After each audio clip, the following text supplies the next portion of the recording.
So I'll begin with what you're not wearing right now, Taj. So that's the new thing, which is, that's really making a lot of waves in terms of its VFX, its production quality. Storytelling-wise, everyone will find flaws. Acting-wise, people will find flaws. But have they found flaws with the VFX and the product? So the question that I was raising to both of you all, and Z5, which is not known to be investing a lot of money in projects. They're a little more conservative in production because that's the group philosophy, being conservative in getting a good return on the investment, putting in the right amount of money behind a project. So this is a VFX heavy project. The production values are like global almost.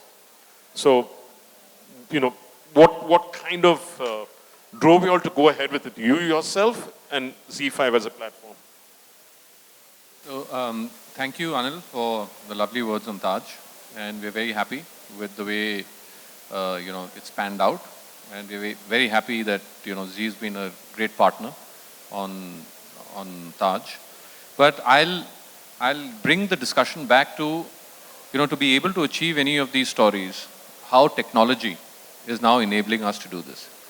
And that's where it's not only that it helps us in post-production and in visual effects, but also in things like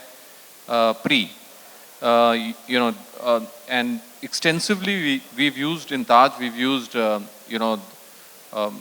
lots of pre-technologies, such as, we've worked extensively on Unreal Engine to make all our sets, to block everything, and that's why we were able to do it within a limited budget, because it really avoids a lot of wastage that happens otherwise on shoot.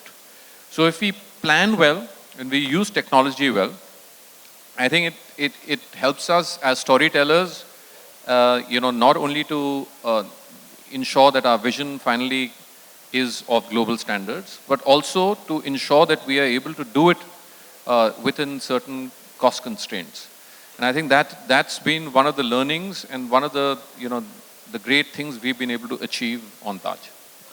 Yeah, so, you're saying technology, how much of VFX is there in Taj? And pre-viz, and how much is post? So we actually blocked nearly 40% was storyboarded. And it was not storyboarded using traditional storyboard techniques.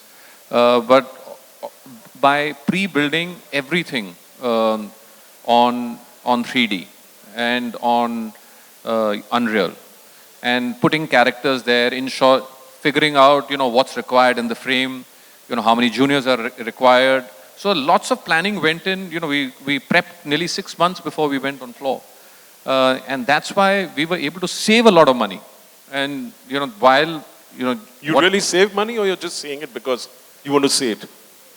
No, I know that having produced shows for such a long time, that had I not done this, there would have been more wastage. Because I will say he did not. That he did not save money? I don't think so. Okay. What makes you say? What makes you say that? Because the amount of work which has gone into making of Taj, right? It's like how Manu said that the pre-production, the amount of detailing which went into it, and the kind of team which was brought on by Contiloe on that. And after, not just during the shoot, but after that, obviously, Taj is a very post-heavy show as well. And in that, if somebody like him wants to sacrifice on the budgets, I think the result will not be the same which we have right now. So that way, I don't think there was cost cutting. And the best part about what Mr. Wanvari said earlier, that we have that perception of working on very tight budgets, that's just a wrong perception, I think, because in the past couple of years, with obviously the the way content and the way platforms are evolving, we're obviously evolving in the same manner. And what we give importance to is the story. Not budget comes secondary, actually, for us. Okay. You were saying something, and before... So, thank you, Khurram. Yes, I lost a lot of money, but I could have lost more. That's my point. The thing is that while, when you got to film with, you got to do war sequences, for example, and you need to film with hundreds of junior artists. You need to film with elephants, with camels, with horses. If you don't previs, and you can really use technology now to previs very effectively. And that's the point that I'm making, that if you're able to do that effectively, then you're able to realize your vision and also be able to do it within a certain cost. Because no matter what the budget is, it's too little. And no matter what the budget is, it can be used effectively. So the point is that we must use technology, and not only for post. It's not a fix. Visual effects is not a fix. Like, if you pre-well, you're able to achieve a lot on post effectively. So I believe most of you guys have become very busy now because of, thanks to the OTTs, thanks to more and more films using VFX, thanks to TV shows using VFX. Who'd like to, I have 4 houses here. So each of you all can, talk about how has OTT changed your lives and your entire production cycles, your VFX production cycles. In our view, I think OTT is an amazing platform to bring more stories to our audiences, and the kind of stories that probably would have never seen the light of day. And it's been an explosion that we are seeing, emerging before COVID and post-COVID. It's just taken off. The platforms which came, international platforms and the domestic platforms, are now investing very heavily in all kinds of storytelling, whether it's fiction, contemporary, and various other genres. And we don't see that stopping or slowing down. And I think all of us here are in the war for talent 24/7. And there's a lot of, there's a lot of distribution of work. There's a lot of creation of and building new talent as well. So the industry is growing at a fantastic pace. And what can I say? We need more creators like Abhimanyu to and Z5 to launch new shows so that we can just keep helping them tell better stories. Come on, each of you will have to speak, and then I'll get to the filmmaker. Yeah, hi everyone. Definitely OTT has just helped a lot of us, like, as an artist, for me also. I can say that, a few years back, whatever comes my way, I used to pick that job. But now there's so much of content and so many different directors and producers coming, I get to pick and choose also now. Like, I want to work on this project. So, OTT is giving you like a varied platform, and I'm not restricted just to visual effects for a feature film. I'm even doing documentaries now. I'm even doing short films now. So as an artist, it's a wonderful thing because I get to explore more and do some amazing work. So OTT is really helping us all.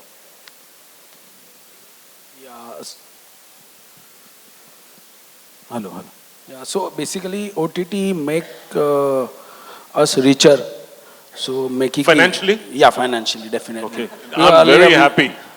Good. At least somebody is getting richer. And these guys say they're becoming poorer and poorer. Earlier we were doing like TV shows and everything. Still we are doing the TV shows. But in OTT you make money also you learning day by day. You are getting challenge every day. If you are doing different shows, you are doing different challenging work. So you are learning day by day. You are educating yourself day by day, as well as your team is getting learn from the different projects. Thanks, Anil, for having me here and giving us the opportunity. Thank you. Well, I think I should say before the start of the pandemic, I used to think like, okay, I'm a CG supervisor, but will I have to actually work on OTT? I mean, do I have to kind of, compromise on the quality? But I think I would say for some of the projects we worked on, just to name a few, like his Dark Materials, I think the kind of lines are kind of getting blurred between film and thing. Same quality, having to work on creatures like bear in a television's, kind of a format. I mean, you rarely get to see that kind of moment. So I think, like everybody said, it's a big learning curve. The challenges are there. Though I think on bare bones, the kind of structure, everything is the same as you compare it with the film. But I think the production might get a little bit crazy. You know, it's like an adrenaline rush for you. But I think it's been a learning curve for the studio and the artists to kind of, upskill themselves, being able to kind of work on multiple episodes at one single time. You know, the VFX supervisor is having to kind of, bid for, episode 6, for example, and at the same time, he's kind of, reading the script of episode 5, reviewing episode 4, and again giving feedback for episode 2, So it's crazy. It's kind of a, So how do you, control chaos. How do you put it all together? And as a filmmaker, you get into this after that. How does it work, the dynamic? So continue. How do you put it all together? 5, 4, 3. What the hell? And it's like a whirlpool. It is. I mean, initially, yeah, it was kind of crazy, but I think we've got kind of used to, just like you rightly said, things can falter. Even the best laid out plans can go for a toss. So we need to kind of figure out that, our VFX supervision is in sync with the client, on a regular basis. At the same time, he's kind of reflecting and talking to his team here, in all the sides, Mumbai and everybody, so that we're all in sync and we're on the same page. And it's all about kind of communication is the king. We need to ensure that if there's any change, we are kind of churning out renders or edits, putting in an editorial and showing it to the clients. But are you also joining hands with other smaller studios to offload some of the work? Because there's a lot of work which is coming on your plate. People you can partner, you can trust. Some departments, yes, for sure. But more creative, heavy departments, it's something we would want to kind of oversee. So, yeah. Okay. Thank you. From your perspective. Yeah, I do a lot of things. I just don't make films. I'm a visual designer and an artist and a filmmaker. So yes, OTT has opened up not a Pandora's box, but a box of many options for me. Like I just finished a visual design for a feature film, and it's like visualizing India in the future. And it was a very, very interesting. Basically, you get the option of telling a wide range of stories now. I mean, and of filmmakers like me who are on the fringe of Bollywood. No, Indian cinema. Okay, Hindi on cinema. the film fringes of the industry. Yeah, I meant it as a satirical word, the Bollywood. No, it's a pejorative. I don't think it's lifting the industry. I think it's taking the industry down. Okay, by fine. calling it Bollywood. Too much emotion on that. Yeah, there is emotion. Yes. I'm proud of our industry. Absolutely. So, yeah, so I'm saying the filmmakers like me who are on the fringe, I'm from a design background. I'm not from a film background. So I'm making films and I'm doing visual design. So it has opened up that many. I also do film titles for Dibakar's film, Dibakar Banerjee's film. I did a film title for that. So that is the variety of work that I'm doing, and it is fantastic. And it happened post-COVID when there was a boom. So creatively, I'm out there. And I could actually not do advertising anymore, which is getting a little boring, and feed my family, So and also get a creative high all the time. So that's what's happening right now. Yeah. So how have your production pipelines changed? He mentioned that it's crazy, the production pipeline. So how have they changed in terms of if you're working on 4 series at the same time or 3 series, or do you restrict yourself because everything just expands with more content and more minutes of footage. So you just got to scale everything from networking, rendering, storage, just everything just doesn't. The same rules of film don't apply in terms of production planning for OTT, and especially if you're doing multiple shows with multiple episodes, everything in 4K, HDR, Dolby Vision. It requires a significant upscaling in infrastructure. So how much have each of you all upgraded? You've done a lot of Hotstar shows, plus other shows. How much have you upgraded your tech and your entire production, hardware, software, talent, all of that? It just doesn't stop.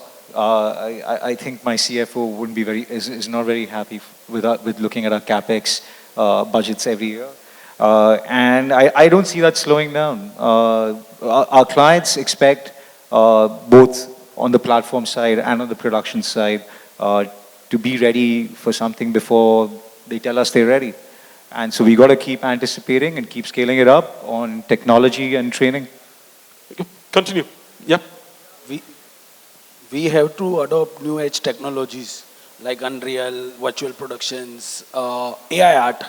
We are using AI art also in some docu-series. So we are merging like AI art and the Unreal together. This is for OTT? This is for OTT. It's AI like a art. Nice. docu-series. So nobody has used AI art right now, but we are trying to adopt some concept from the AI art and convert it that into the 3D through the Unreal. So every day you are learning also, you have to match the international standard. So definitely you have to learn and you have to explore the new age technologies. Yeah. See, also the way we look at it as well, right? It's as Gaurav said, it's a non-stop movement that's happening on a regular basis. 2 years, like for example, 5 years back, you must have not thought of what you're doing now, right? Similarly, every 6 months, every year, there's something new which is happening. And if we don't adapt, then we lag behind. And especially with us, our backend has to be evolving on a regular basis to match what we are getting. Because say, for example, I get Taj, which is heavy on VFX and it needs certain kind of backend from our end also because it can be a great VFX scene. It's no longer hard drives. You need to have a clear cloud solution. And if it is not a good experience, then the entire production goes for a toss. Okay, Manu? Unless I put you to sleep with my question. So I think this is more, your question is more focused on tech, which is to do with upgradation. No, but you also run a VFX house, yeah? Come on, you can't deny that. So I'll tell you, the thing is that I don't run it. No, you don't. I know Nitin runs it. That's okay. But you've got to keep evolving. Technology is changing at a very rapid pace. And that pace of change is becoming quicker and faster. And there's a lot of AI now that is making it easier. But obviously AI is limited to knowledge and then married with good artists and imagination, it can do wonders. Make things cheaper also and make it more effective. Now, how that's going to pan out is, you got to keep evolving, keep learning. And technologies will continue to change. You'll have to keep abreast with it. It's not just technology, it's also the kind of the requirements that are coming in. The directors who are opening up their minds and they're getting into limitless imaginations. So, what is technology doing? It is enabling a storyteller. Sure. So what I would imagine that I could only do to a limited extent earlier, now that horizon is increased. So I can now think more, I can plan more, I can achieve more. And that will keep evolving. I understand. See, but with the so as a storyteller, we've got to be abreast with what's happening. Means what are the new tools? What is it that we can use effectively, whether it's hardware, whether it is software. So that's something not only related with technology, it's also related with hardware. Sure. You have newer cameras that are coming in, you've got better ways and smarter ways of That's as a producer, not as a VFX house. Yeah, but as a storyteller, everything marries in. So. Oh, you said the right thing. Everything marries. That's what everyone's been trying to say from morning. Everything has to be married. It has to converge. At the scripting stage itself. No, it has to converge. Yeah. Now, for example, AI is giving you the option of giving certain commands and you have a story coming out, right? So means, will that make me come up with more ideas at a quicker pace is something that only time will tell. But, things are happening and everything is converging. So whether it's hardware, technology, we as producers, we all have to be abreast with what's happening and keep changing. From the studio's point of view, We know that there is a lot of work. We know that there is a lot of challenging work and definitely money to everything. So technology for me is more about how can we be more effective? How can we do things which we were doing earlier in a much better way? And also one more aspect we have to understand that we have a force of 400, 300 people working with you. How can technology enable their lives to be better? So like, you have these tools which can make their work faster. So, you try to save cost, but at the same time, you have your artist also having a good life now because you're using technology to make things better. So I feel that as a studio point of view, these things are very, very important to include in your pipeline. So I'd like you all, to throw light on what is the production pipeline, like he mentioned, episode 5, 4, 3. So what's the production pipeline of OTT platforms? Are you shooting episode number 8 first, or are you shooting episode number 1 first? What is it like, and how is the... That's based on a schedule. Yeah. Usually in an OTT production, you write the whole thing, then you produce it. I understand. And therefore you could be like on a single day shooting scenes from episode 1, 6 and 8. And your edits happen obviously episode 1, 2, 3, 4, 5. So from a pipeline perspective, you're able to, whether you follow working on raw or whether you want to do base grade and then work, you'll have to do it episodically, but obviously you prioritize sequences which are more visual effects heavy so that you're able to edit that, lock that and get that out in the pipeline. So Yep. it doesn't work as... It's not a linear fashion like in television. No. Even television, you don't... You shoot 5, 7 episodes together. Obviously, Sure. because you're doing 260 episodes. But you're not doing you come episode down to 8 that. and doing episode 5. You're actually going Yeah. in a linear way in television. So the way we collaborate also, right? The idea is to not think, oh, let's shoot in a linear format. One can't shoot in a linear format because one, it's not effective from a cost perspective also, and lots of other things, because it's not just the episode side of it, because you're talking about combination dates, you're talking about actors, you're talking about VFX. And also the way we work on a timeline basis, because we have to have that calendar heavy in terms of originals and in terms of mixture of acquisition and originals. We work on a life cycle of a show from green light to, say, deliveries. It's an average of 18 to 20 months. Some shows take more than 2 years, some shows get ready in 11 months also, or 10 months also. So the average cycle of a show for us is in that 18 to 20 months. And how much of pre-work is there? Development work takes about 6 months. Yeah, And after that tech whiz, after that you have your production, and then you have your post. So that's what I'm saying. It's a very case-to-case scenario. Some shows in the development goes into 2.5, 3 months, or 4 months.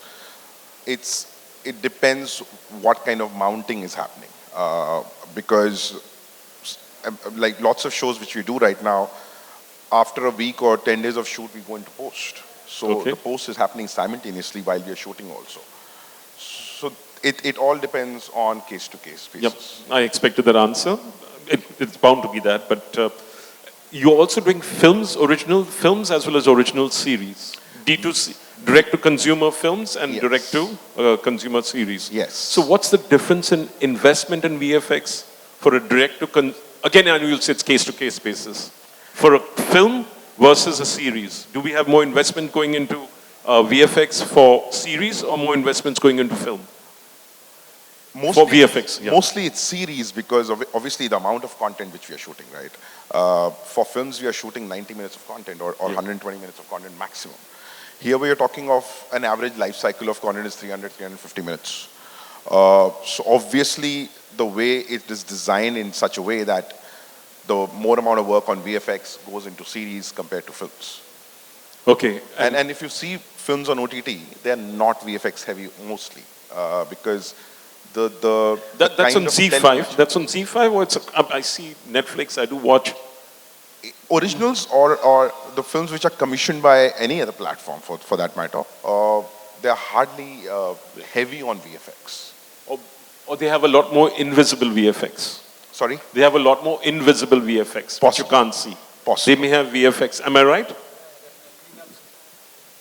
cleanups and wire removals and that But kind of work. there is an investment in VFX, even in supposedly VFX light films. Yeah. It's almost 50%.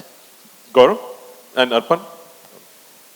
Well, in terms of numbers, obviously, because you have more short content in series, it's going to be more.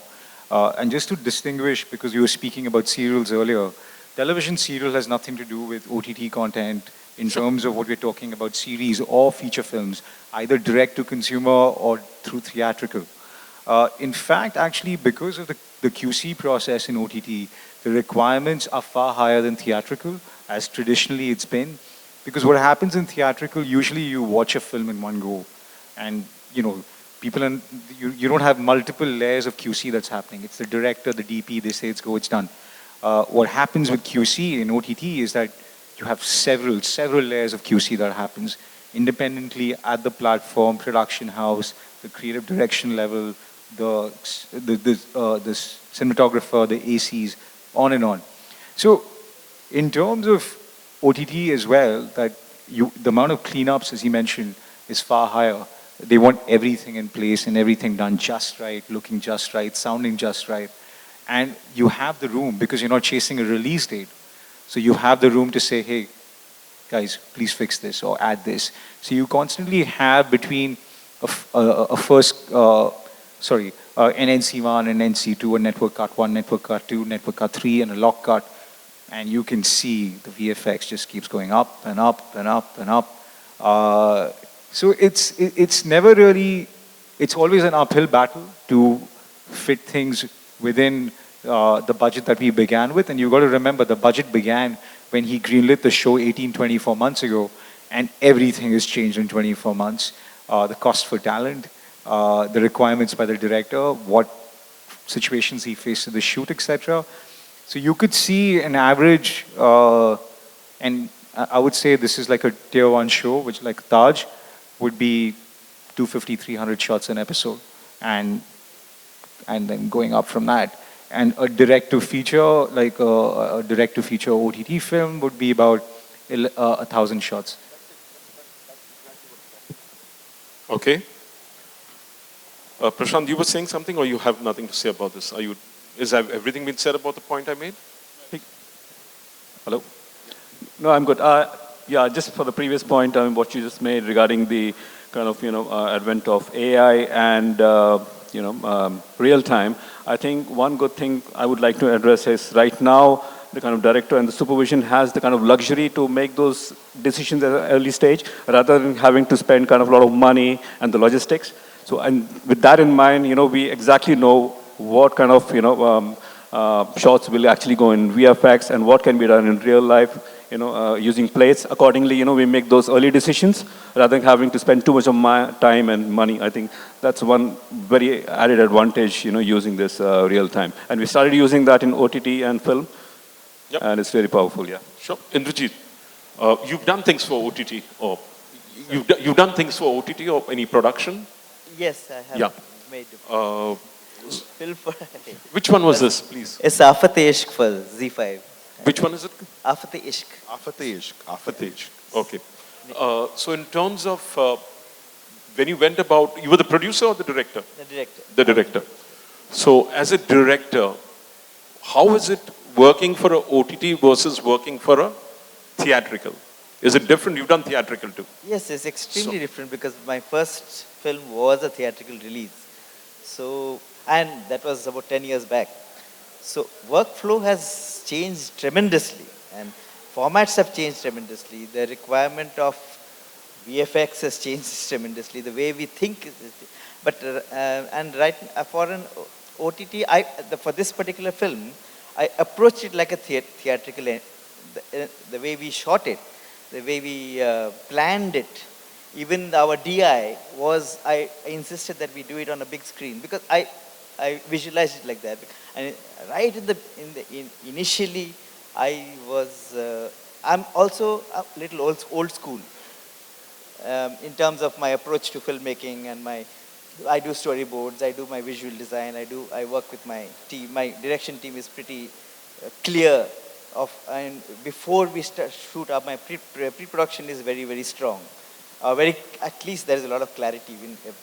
So there is a lot of old school approach to filmmaking there. So yes, I saw a lot of formats, and there's so many options of formats I have to consider now. There's HD and there's anamorphic and there's aspect ratio and there's 25 frames to 27 frames to 20. I mean, I leave it to the studio to figure out all that. But yes, I have to, as a filmmaker, I have to know these things, at least on a superficial level. Then only I can plan it with my cinematographer and plan the entire workflow down the line to... But you don't have to keep these 25 frames per second, 27 while you're filming. To a certain extent, yes. Because after that, like for example, the Afateshk had an animation sequence. It was a dream sequence. Now, we did not have the budget to create a Marvel level of... it was a dream world. It was a mythological story, which that woman, the character, the protagonist enters. So I went back to traditional animation, hand-painted animation, which I had learnt in NID. And so we shot and we painted over that. So we found a very interesting, smart way to create and the entire film was like a book. Those pulp illustrations. So we used that for our storytelling. So what I'm trying to say... You found the creative satisfaction. Sorry, yeah. So what I'm trying to say is, yes, I had to consider how many frames, eventually the output is. Is it 25 frames? Is it 20? Because my sync, everything will go for a 6. And I'm doing that many frames, painting over the shot. So all that... So the planning happened in advance and you found it not mundane, but it's part of the process of making the film. And I find it, I get up at 6 o'clock and I read what is the new camera which is coming in, what is the new format which we have. I have to educate myself. It's a learning process and unlearning process every day as a filmmaker. So how many of you are learning every day? In the audience first, how many of you are learning every day? I see very few hands, yeah, this is a problem. Very few hands. Oh God. Please swear that you learn something new every day. Yes, very important. Because I don't seem to be learning, so I have to first take the oath that I'm going to learn every day. And learn to moderate better, learn to ask questions better when I'm on stage, and also get the best out of these people. Coming back now to the OTT side. Do you like the fact that he still makes cinema the old way?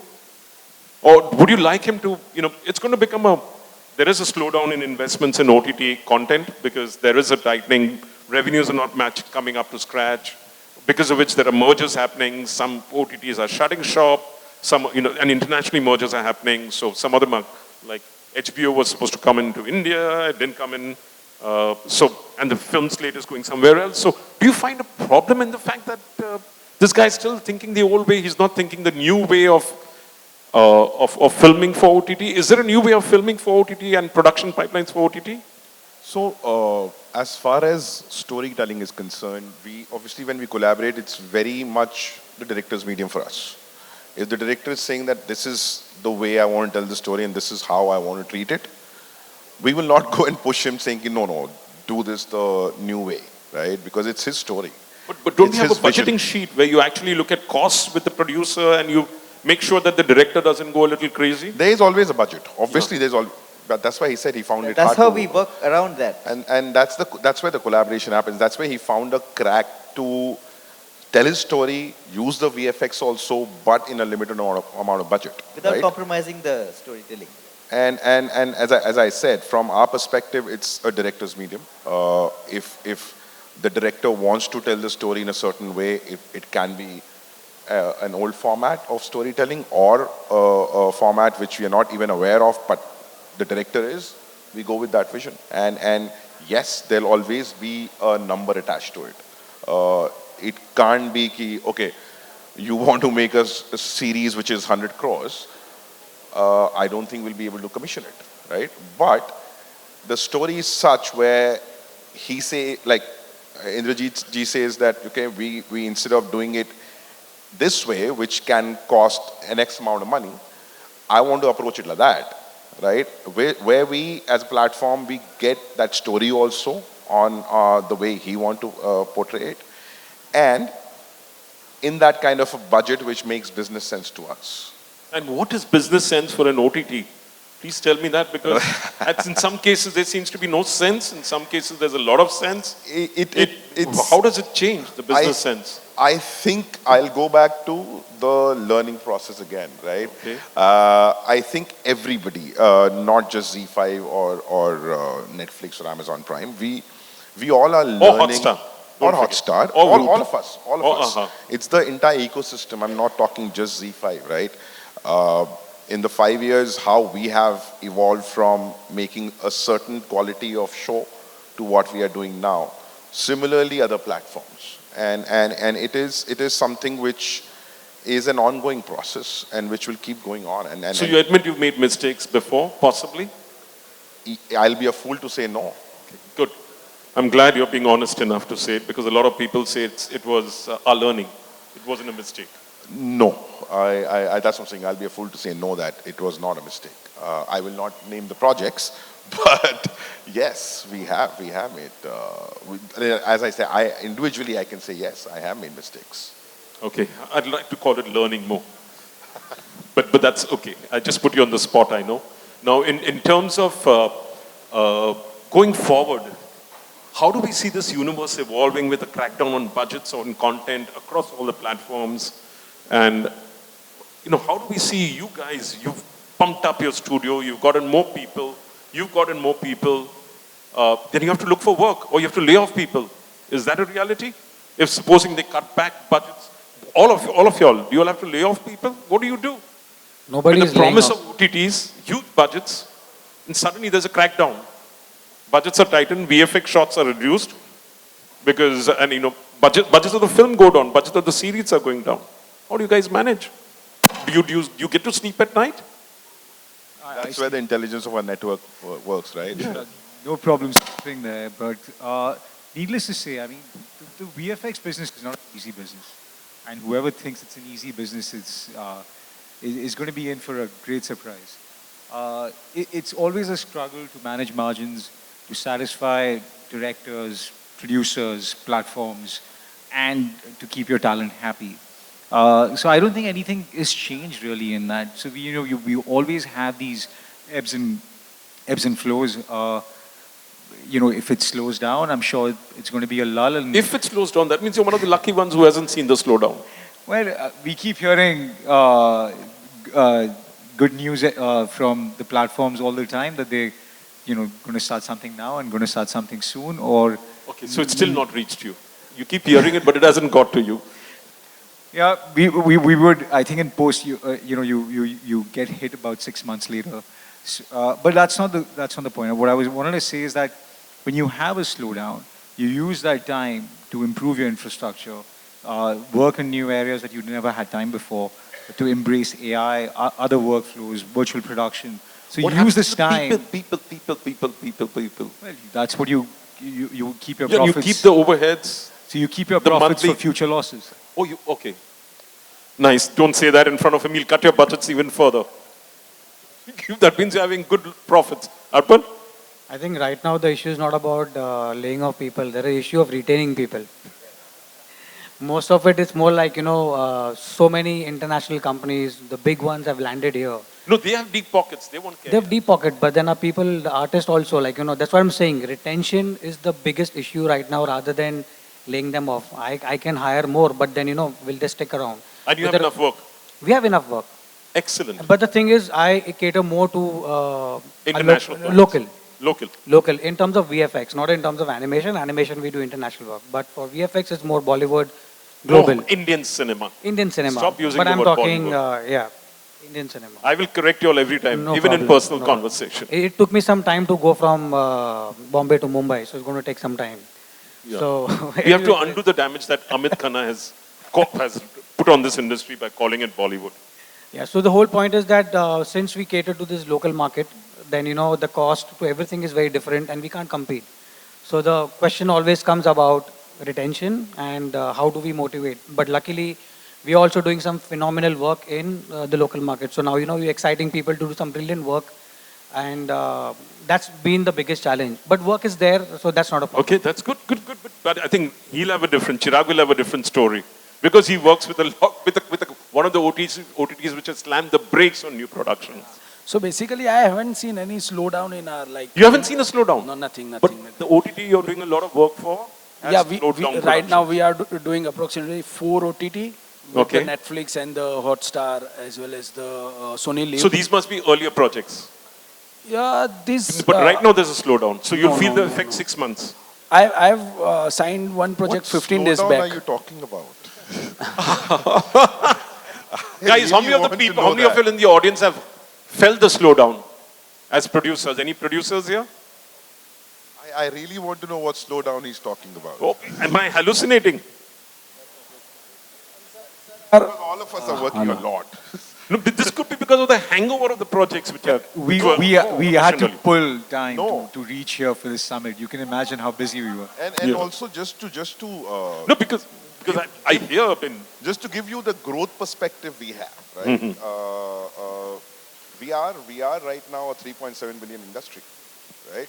And the international OTT side, you're saying? Yes, Okay. we're just talking OTT, right? We're a $3.7 billion company, right, industry right now, and According to MPA or according to who? Statista, which is Statista. Anyway, I will not go by that. no, I'm just going. This is an average thing, right? And internationally, there's a growth of 16% in the OTT industry till 2027, which brings us to $5.5 billion industry. I don't know how we are slowing down. Wow. A lot of projects have been cancelled in Hollywood. I believe when one walks into 2 offices in central Bombay, I've heard from producers that, listen, we've clamped down on productions now. We're not producing now. See, that's what I'm saying. It depends. I'll again come back to case-to-case basis. Yeah. Because it is what OTT has done in the past 2-3 years. Yeah, because they've got a slate ready for the next 2 years. No, it's not about the slate. We obviously work towards 1.5-2 year slate. But are we only going to produce content till 2024? I don't think so. Okay. We are going to keep producing content. We have to keep churning out new shows every year. Because they will And are you spending as widely as earlier? So it's a combination, it's a balance. We have to create that balance. I think every network or every platform creates that balance. I think he'll confirm, looking at the Taj numbers, he's going to spend more on VFX. Okay. So I take back my words. The OTT industry is doing phenomenally well. Lots of shows are being commissioned. There's no clamp down on costs. I'm going to approach you all with a show. Please and do. I'm going to test it. No, see, that's what I'm saying. Yeah. In the past 2 years, what has happened is lots of platforms went on a spending spree. Yeah. Let's buy things out, right? And that's why I'm saying that what you told us about Z, that's where I think the intelligence worked, because we just didn't go out and started spending money randomly. I remember a Salman Khan film. We did really well. Okay, did well. Okay, thank you. Didn't you pay too much for it? But we got what we wanted. Okay, great. So again, no more talking about Salman Khan films, which they bought at a high price. It did well for them. Yeah. So great. Any questions before I land myself and more in trouble with Z5 and with other people on the panel? Any questions from the audience to the OTT guys and the VFX houses? I got a little naughty this time. You'll have to excuse me. Sorry? I got a little naughty. You'll have to excuse me. Which is good. It's good to have a good conversation. So, is there any... Identify yourself, please. Hi, my name is Sajal Shukla. I work as a creative director and a VFX soup. Work as a creative director? And a VFX supervisor. Fantastic. So, I have a question with future of OTT platform in India. On Netflix, there was a show called Black Mirror, which was semi-interactive, right? Sorry, so can you take the mic up? Oh, yeah, sorry. So, take it up to your mouth. Yeah. You know, this is how you speak into the mic. okay. So basically, there was a show called Black Mirror on Netflix, which was semi-interactive, right? Depending on what choices you play, the movie or the... So what's the question? Everyone knows knows Black something Mirror. like this planned for Indian OTT audiences in near future? So different endings for a show. Interactive endings for a show. Like Black Mirror. So right now we're not ready with even anthology seasons. Like if you notice on all the platforms, the anthology format is not being followed that frequently, because the idea is how to get audience invested in characters or their journeys or the stories. The moment we go into that kind of format and storytelling, we are not still, as I said, we are still evolving to that level. We haven't evolved to that level yet. So is that basically you mean the audience is still not ready for that kind of formats here? It's not about audience not ready, right? It's, as I said, it's about how we plan it for the audience. Okay. How we feed it to the audience. No, how many such shows have been developed even internationally? Alternative endings. There are very few. Not very few. Yeah, So that's it. It was an experiment. Sorry if I'm butting in for all of y'all. A very good example of a show, brilliant show, but as he rightly said, how many of that has been done? Very few. Yeah, got it. Thank you. Yeah, any other question? You have a question? Okay, please ask him, and no embarrassing question like No, you've been no asking. pitch, huh? No embarrassing questions. Yeah. Not even an elevator pitch, yeah. Okay, no, I wanted to ask you. Can you take the mic up? Hello. Yes, mic testing. Good evening, ladies and gentlemen. Yeah, it's fine. Yeah. So I wanted to ask, is there a change of approach in terms of the content, are you guys being more careful with the content in terms of the climate and the regime, the political regime, and I see a lot of restraint on or scrutiny or self-censorship happening. I've faced it myself. I've seen projects being shelved because of that. So do you want to comment on that? Otherwise, no problem. Again, see, None of the reporters are going to report this question, please. no, but what is happening is, it's not about being too careful, but being intelligent enough to understand what to put and what not to put. Okay, we want to tell all possible stories. When we're talking about what OTT brings to us, is more possibilities and less limitations. But there are few limitations, which we always keep in mind while developing things. No, but the reason why those limitations are coming out because of the crackdown. I don't think that series which got the government upset should have ever had that scene. And I've told this, I've mentioned this to the platform also, that you could have done without the scene. Why try to be provocative for the sake of being provocative? Possible. I agree. Yep. Thank you. So you will see tightening up if you cross the line in a certain area. Not just with Z5, not with Amazon, everybody. not with everyone. You can't. And rightfully so. Any other questions? I'm sorry I'm being opinionated. I'm just supposed to be a moderator, but I'm being opinionated also now. Apart from being naughty with him. No questions? Then I think time's up. You've been all wonderful panelists. If I've pushed the bar a little, please excuse me. I tend to get excited when I'm on panels like this, where I get a wonderful panel like you all. And delighted to have the growth in OTT, delighted to see the growth at Gaurav, Arpan, you've done work, Prashant, and of course Raj. I've been to his studio. I haven't been to yours as yet, but I will come and visit you all at some stage. Fantastic, and let's hope that VFX only grows. Let's hope that gentlemen like him, who were gentlemen while I was not being gentleman-like, continue to support VFX, continue to have more shots, more scenes, give more budgets, and grow this industry. More power to VFX. And let's spread this message. We love Indian VFX. And everyone posts this. This is the sign that we love Indian VFX. I think let's all replicate what Anil is doing on the stage. We all... I think a big round of applause to the panel. Thank you. Thank you.